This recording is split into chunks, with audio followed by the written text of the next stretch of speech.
Que nesta noite, Senhor, a Tua graça permeie o nosso entendimento, para que o Espírito Santo tenha toda liberdade de agir em nós e através de nossas vidas.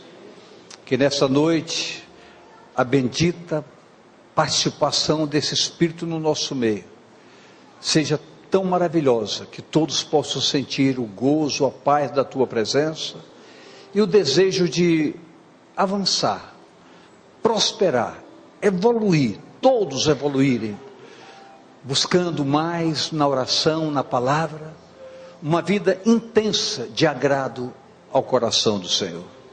Assim fazendo, Pai, a Tua igreja avançará em passos firmes, o poder do alto se manifestará, e a paz de Deus, que excede a todo entendimento, guardará todo o nosso ser em santidade diante da Tua presença.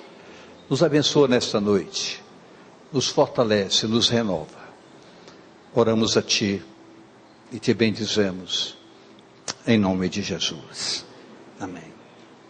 Vocês podem sentar. Queridos, nós podemos sacar da palavra coisas preciosas e objetivas. Na lida, no cuidar dos seus discípulos, diariamente, Jesus caminhava com eles, ensinando-os e evidenciando a sua condição divina. Fazendo isso, Jesus sempre procurava destacar, mesmo ensinando para os seus discípulos, a essência maior da sua missão para com nossas vidas. No Evangelho de João, no capítulo 5, verso 19, diz assim: mas Jesus respondeu e disse-lhes: na verdade, vos digo, que o Filho por si mesmo não pode fazer coisa alguma, se não vir fazer ao Pai, se o não vir fazer ao Pai, porque tudo quanto Ele faz, o Filho o faz igualmente. Jesus evidenciava que o seu propósito, primeiro, fundamentava-se em mostrar e cumprir a vontade do Pai. Jesus aí mostrava um plano chamado obediência plena à vontade de Deus. Independentemente de circunstâncias, Jesus sempre radicalizava o projeto divino da sua vida, da sua vinda. No Evangelho de João, capítulo 4, de 31 a 34, diz assim a palavra: e entretanto os seus discípulos lhe rogavam dizendo: Rabi, come.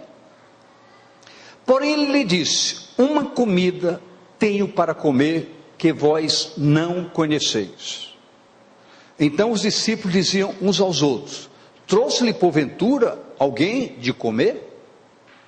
Jesus disse-lhes: a minha comida é fazer a vontade daquele que me enviou e realizar a sua obra. Como disse, Jesus radicalizava sempre o seu propósito e a razão da sua vinda. Deixando bem claro aos discípulos a impossibilidade de qualquer desvio de rota. O Evangelho precisava caracterizar na sua essência suas razões e o seu objetivo. E só o Espírito Santo pode revelar esses propósitos para com as nossas vidas. Uma das coisas que a gente precisa aprender na nossa oração diária, na nossa busca, é que o nosso ser em obediência ao plano divino, seja um campo fértil para que o Espírito Santo possa agir e nos ensinar todas as coisas. Por mais que possamos trabalhar com a palavra, nos esforçarmos para fazermos sempre um trabalho de ministração coerente, buscando da melhor maneira possível manusear a palavra para ministrar, se o Espírito não agir, nada acontece como nutrição real e verdadeira para o corpo chamado Igreja do Senhor Jesus. Escute, apesar de tudo isso que Jesus fazia, muitos discípulos se mostravam inertes e apáticos diante dos fundamentos mais fortes evidenciados por Jesus. E muitas vezes, muitos discípulos até se afastavam. Por quê? Olha o que nos diz João 6,66. Desde então, muitos dos seus discípulos tornaram para trás e já não andavam com ele. É bom fazer uma pergunta. Por quê? Pergunte à pessoa do seu lado, por que isso? Porque Jesus chegou a hora básica e fundamental de sair do discurso para a prática. Isso é uma demanda muito forte e muito séria para todos nós que, com a graça de Deus, ocupamos o púlpito. Precisamos levar a igreja, saindo do discurso, para que a igreja tenha uma vida prática e objetiva do que é ser homens e mulheres de Deus.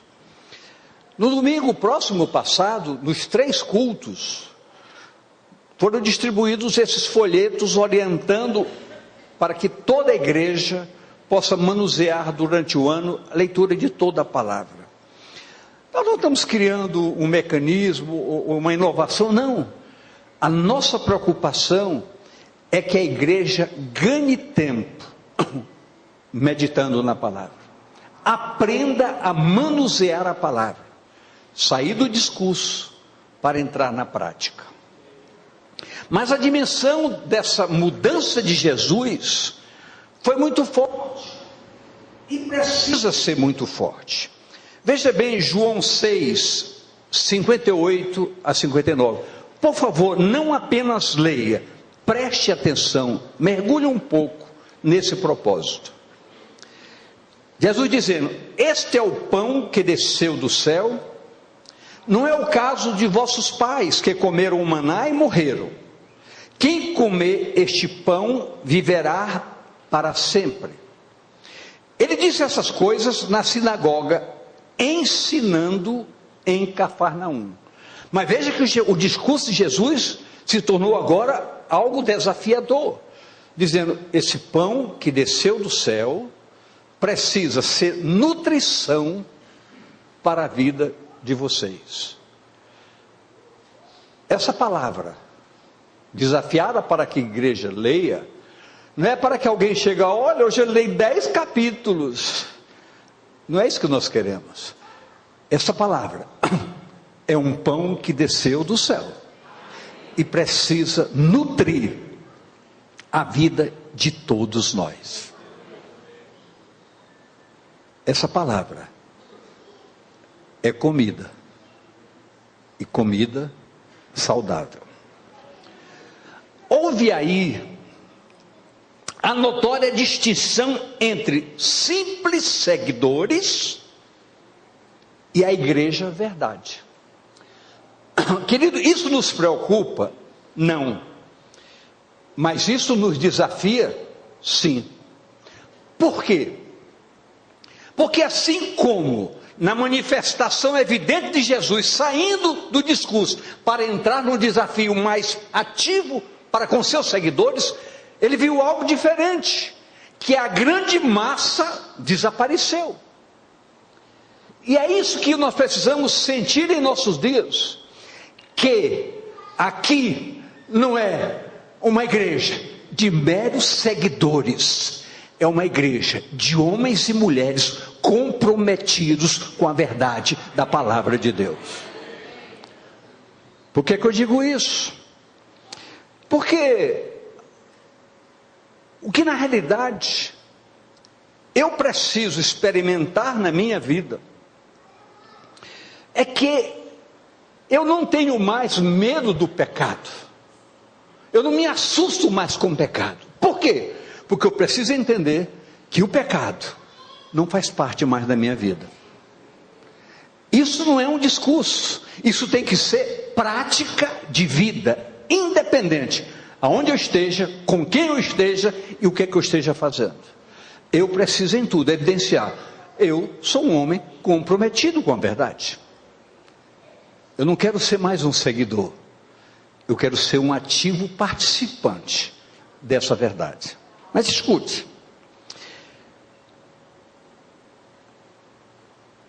João 6, 67 a 69. Então disse Jesus aos 12. Ei, para quem? Mas não era uma multidão? Olha o que ele disse aos 12: quereis vós também retirar-vos como os outros?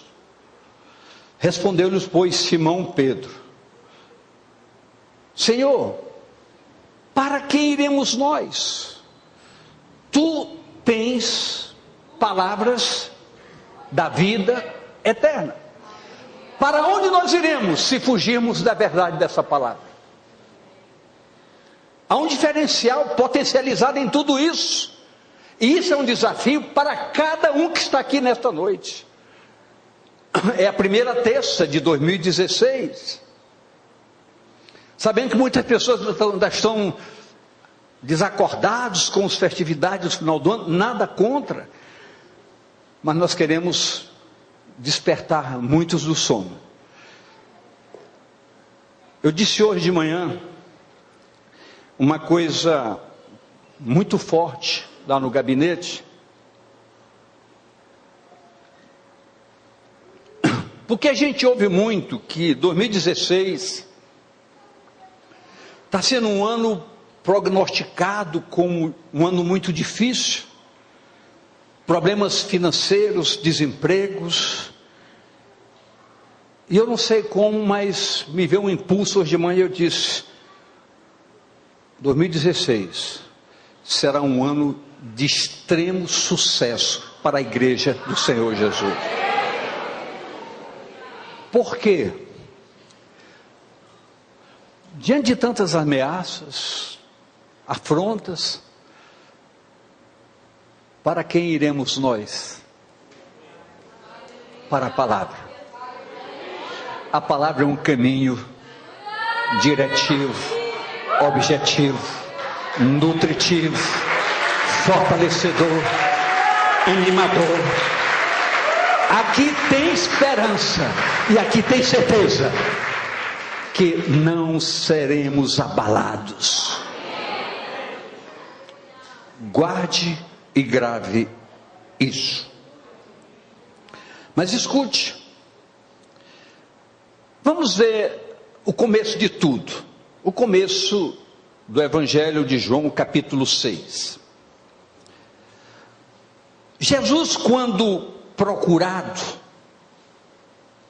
por quem quer que fosse, não negava benefício algum para o povo. O propósito de Jesus foi bem declarado por ele, e vamos chegar a esse ponto daqui a pouquinho. Mas na realidade, mesmo assim, quando procurado, se manifestava sempre procurando atender às demandas. Seu compromisso com a verdade o levava a se afastar após algumas realizações. Sempre que Jesus fazia alguma coisa, atendia o povo, Jesus se afastava para recarregar suas baterias, para radicalizar o que ele mesmo dizia: minha comida é fazer a vontade daquele que me enviou. O povo ficava sabendo aonde ele estava e insistia em procurá-lo, levando o Senhor muitas vezes a extremos. Olha o que nos diz João 6, 24 a 27.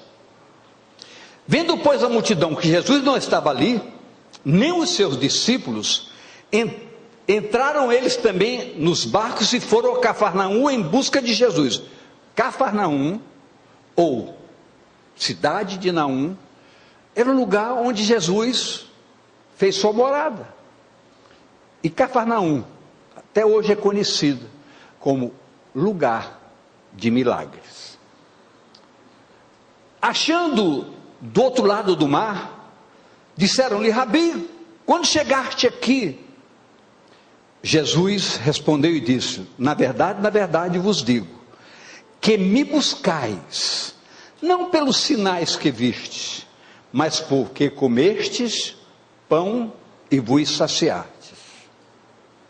Trabalhai não pela comida que perece, mas pela comida que permanece para a vida eterna, a qual o Filho do Homem vos dará, porque a este o Pai, Deus, o selou.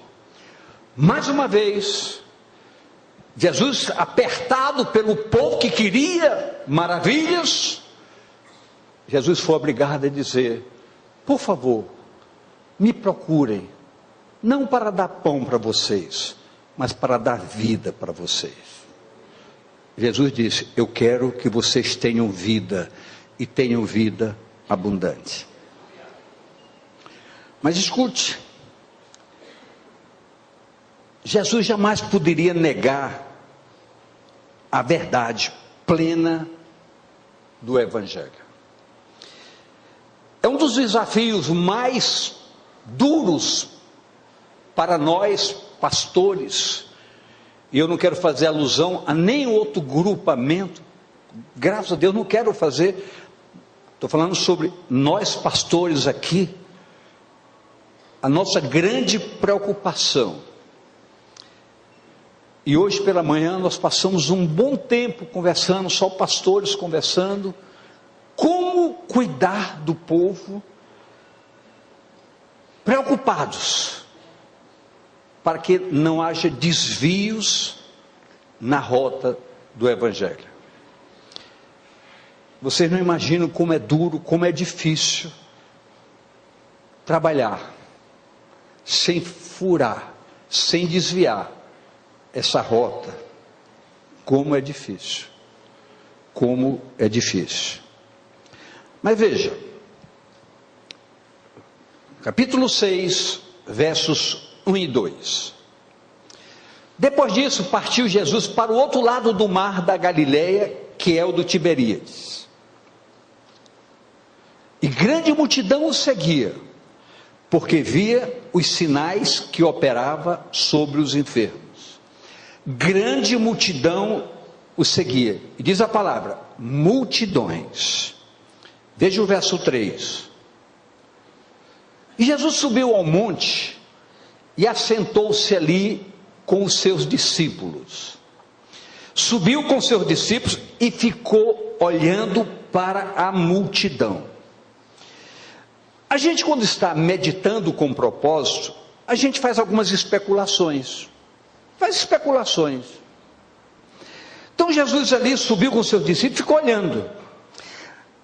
Eu fiquei pensando, o que se passava na mente de Jesus, olhando para aquelas multidões? Eu fico pensando, o que se passava na cabeça dele? Em primeiro lugar, o projeto era salvação, a qual não é imposta, e sim dada por conscientização através da ação do Espírito Santo. Então, na minha resposta, Jesus estava vendo aquela multidão e disse: todo mundo aqui atrás de mim para que eu lhe dê alguma coisa, mas o que eu quero dar a esse povo é salvação. E se eu der simplesmente o que o povo quer, o que o povo precisa nas suas demandas primeiras, para adentrar no recinto efetivo da salvação, é uma coisa muito complexa. Então, perguntava eu: quem é na realidade essa multidão? Quando Jesus olha a multidão, aí nos vê uma luzinha bem clara dizendo: olhar para a multidão, Jesus vê possibilidades. O que eu falei? Possibilidades. Então, na realidade, a todos nós precisa haver um despertar de entendimento que todo mundo, todas as pessoas constituem uma possibilidade de que esse evangelho, preparado para ser lido durante esse ano, pode resultar num despertar, não apenas para matar a fome natural, mas para saciar o ardente desejo de conhecer a verdade que pode libertar. Então, qualquer pessoa, e olha para você, você é uma grande possibilidade para Deus. Mas escute, olhou para os discípulos, Jesus olhou para os discípulos e disse: façam alguma coisa. Ei, está vendo essa multidão aí? Façam alguma coisa. Verso 5. Então Jesus, levantando os olhos e vendo uma grande multidão, e vendo que uma grande multidão vinha ter com ele, disse a Filipe: onde compraremos pão para estes comerem? Em primeiro lugar, ele os experimentava. Fato que diariamente acontece com todos nós. Somos experimentados todos os dias. Olha o que nos diz o verso 6. Mas dizia isso para o experimentar, porque ele bem sabia o que havia de fazer. A iniciativa da nossa parte é sempre esperada pelo Senhor como uma atitude de fazer alguma coisa para que a essência do Evangelho provoque um despertar de atenção mais sério por parte de cada componente dessa chamada Igreja do Senhor Jesus que aqui congrega. Analisando o domingo passado, quando vários folhetos, não é um folheto, como é?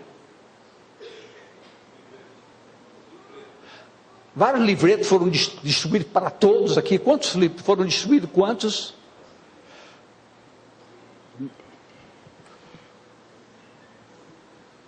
Nós sabemos que aqui, nesse livreto, estão todos os livros da Bíblia. Então nós temos que ver aqui uma grande possibilidade de que a igreja encarando com um sincero e verdadeiro propósito, que aqui não vai sair pão, leite, emprego, casamento, relacionamento, aqui vai sair salvação, porque este é o plano da graça de Deus, salvação para todo mundo. Essa é uma grande possibilidade para que pessoas saiam do discurso e adentrem no recinto da verdade do Evangelho. O Evangelho não permite mais desvios, enganos. O Evangelho é a revelação da verdade, e a verdade liberta quando nós a conhecemos profundamente. Mas escute,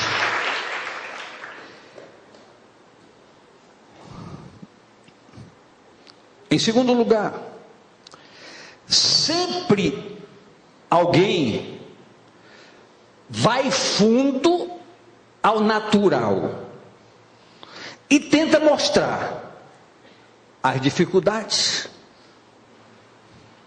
Veja o verso 7.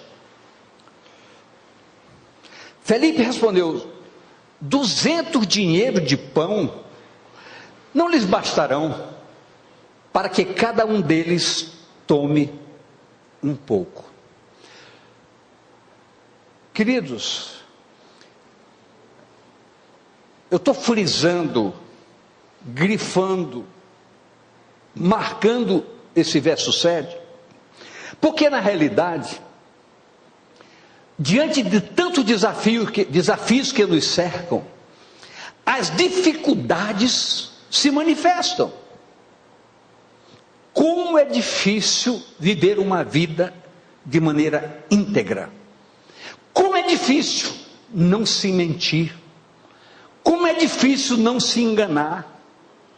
Como é difícil ser honesto. Como é difícil ser fiel. Como é difícil repudiar o adultério. Como é difícil. As dificuldades estão aí. E Filipe se levantou e disse: Senhor, não há dinheiro suficiente para alimentar todo esse povo. Escute.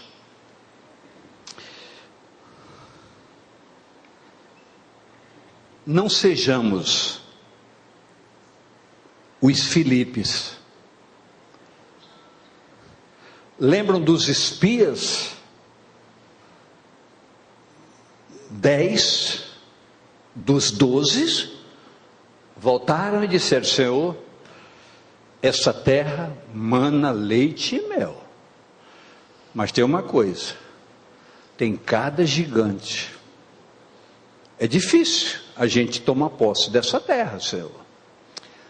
Mas surgiram 2 caretas, um chamado Josué, outro Calebe.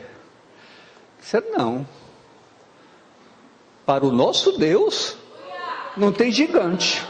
Gigante é o nosso Deus. Porque nós vamos pegar esse gigante e vamos amassar como pão. O Senhor mandou, a terra é nossa e vamos tomar posse. O Evangelho é o desafio para quê? Para que a essência que Jesus diz: eu vim com esse propósito, e esse propósito vai ser cumprido, quer queiram, quer não, quer surjam com gigantes, quer surjam impedimento, esse propósito, esse Evangelho vai ser pregado em todos os rincões da terra. Ninguém vai impedir, porque quando Deus opera, ninguém impede. Mas escute, então sempre, contrapondo aos Filipes, surgirão Josué e Calebe. Veja o verso 8 e 9, veja os versos 8 e 9. E um dos seus discípulos, André, irmão de Simão Pedro, disse-lhe: está aqui um rapaz que tem 5 pães de cevada e 2 peixinhos. Mas que é isso para tanta gente? Quem aqui tem 5 pães e 2 peixinhos? Vou repetir. Quem aqui tem 5 pães e 2 peixinhos? Eu vou repetir mais uma vez. Quem aqui tem 5 pães e 2 peixinhos? Vou repetir mais uma vez. Quem aqui tem 5 pães e 2 peixinhos? Queridos, quando nós somos uma possibilidade, surgirão em nossas mãos 5 pães e 2 peixinhos. Mas preste bem atenção.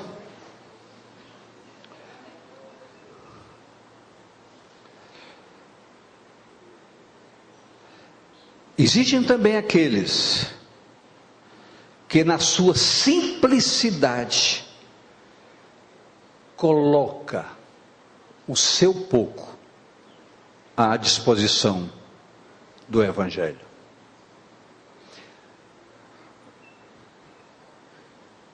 Preste um pouquinho de atenção, por favor. Olhe, escute a orientação do Senhor Jesus. Verso 10.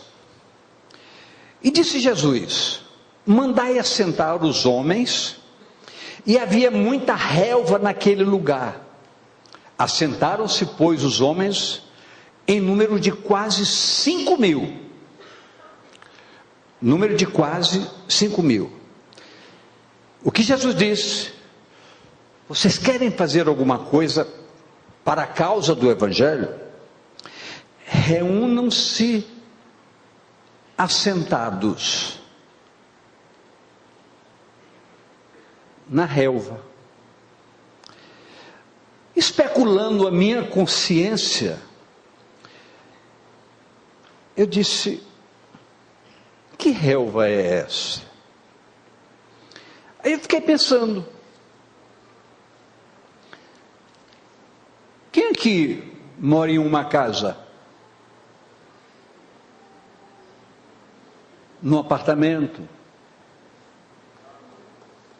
Não seria, naquela visão de Jesus, uma relvazinha que pode assentar 1, 2, 3 vizinhos, e você dá do seu pouco para que a multiplicação aconteça? Não seria uma sala sua, uma célula? Um lugar propício a que maravilhas aconteçam? Eu estou só especulando, eu estou só perguntando. Eu quero aprender um pouco mais sobre isso. Belém tem muitos bairros, muitas vilas, muitos conjuntos, tanta gente, multidão. Só 5 pães e 2 peixes? Verso 11. E Jesus tomou os pães e, havendo dado graças, repartiu-os pelos discípulos. E os discípulos pelos que estavam assentados. Igualmente também os peixes, quantos eles queriam.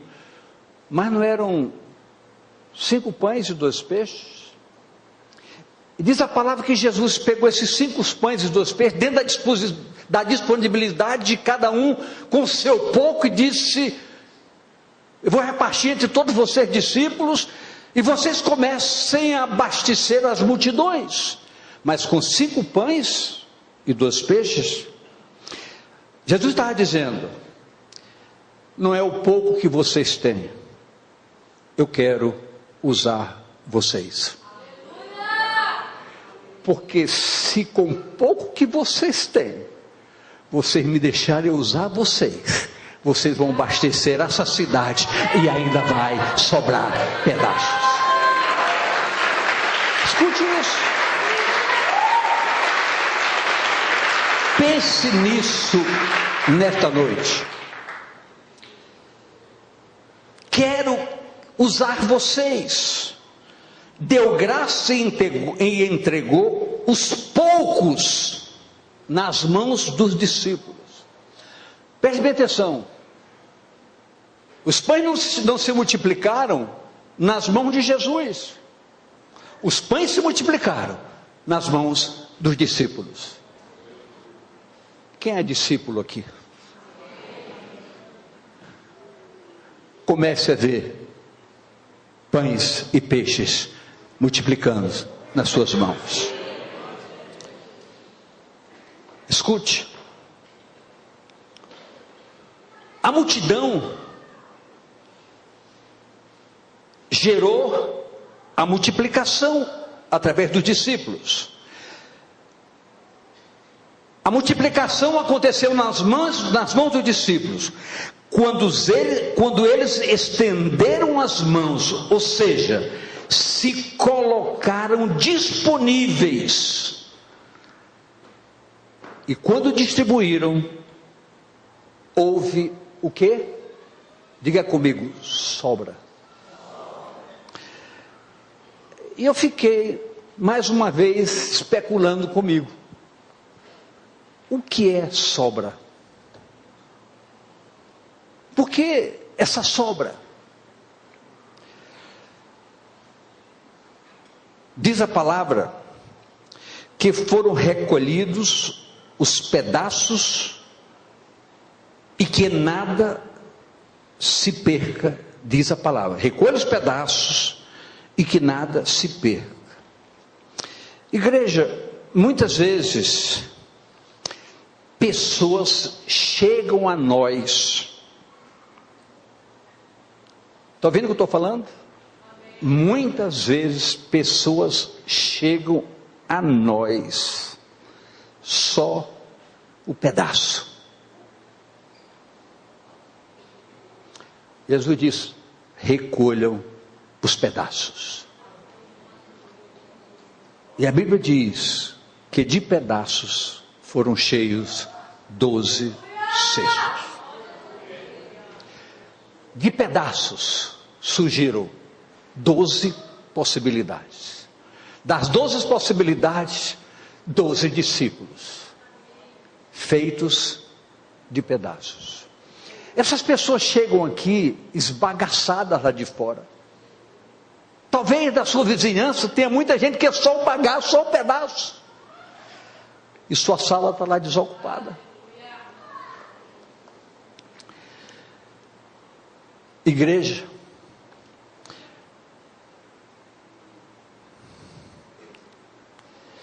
isso é um foco profético. Eu quero dizer para essa igreja: recolham esses pedaços. Seja uma possibilidade e dê possibilidade para outras pessoas. Nós estamos vivendo um tremendo desafio. Os nossos gabinetes, todos os dias, chegam pedaços, mais pedaços. E nós queremos transformar esses pedaços em salvação. Em salvação. Como é fácil jogar pedaços fora. Como é fácil. Não é esse o projeto divino. Olha o que nos diz o verso 13. 13. Recolheram, pois, e encheram 12 cestos de pedaços, dos 5 pães de cevada, 12 cestos, que sobejaram aos que haviam comido. Mais uma vez especulo, seria correto, porque eu já estou bem alimentado, deixar os pedaços serem jogados fora? Assim como eu posso me achar bem alimentado, o meu prazer diante do meu Deus é ser instrumento para alimentar outras pessoas. Nunca mais jogue um pedaço fora. Porque se assim fizermos, e o Senhor quer que todos nós façamos, Ele será glorificado em nossas vidas. E uma das coisas mais importantes para todos nós, quando nós saímos do discurso para a prática, e aprendemos a nos colocar diariamente prostrados em orações verdadeiras, nós vamos ver claramente como o bagaço que éramos se transforma em homens e mulheres verdadeiramente com uma capacidade de ter uma vida plena de santidade. Nós somos desafiados todos os dias, na rua, no trabalho, até dentro de casa, nós somos desafiados, mas Deus está nos experimentando e nos provando, para que possamos ser aperfeiçoados. E não pense que houve uma coincidência nesta noite, dizer, reúna as famílias, chegue em casa hoje, faça uma oração com a família, recolha todos os pedaços, mas faça uma família que serve ao Senhor, que glorifica ao Senhor, que libera uma vida plena de santidade ao Senhor. Aqui não há coincidências, aqui há providência de Deus, para que essa igreja possa, do pouco, alimentar multidões. 5 pães e 2 peixes, isso é fortuna, nas mãos de servos do Deus vivo.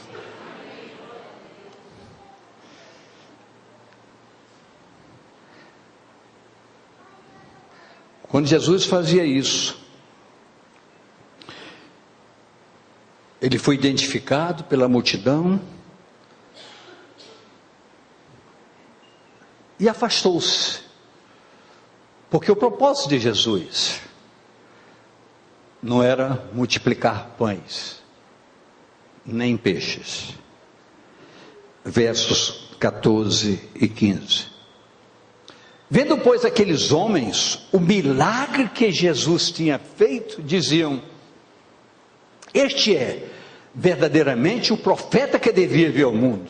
Quer dizer, devia vir um profeta que mata a nossa fome, que nos proporciona maravilhas, cura, liberta, casa, abençoa, tudo isso ele fazia, mas se retirou. Eu acho que ele foi dizer, Pai, eu não podia deixar esse povo morrer de fome, mas eu sei que a tua vontade não é essa.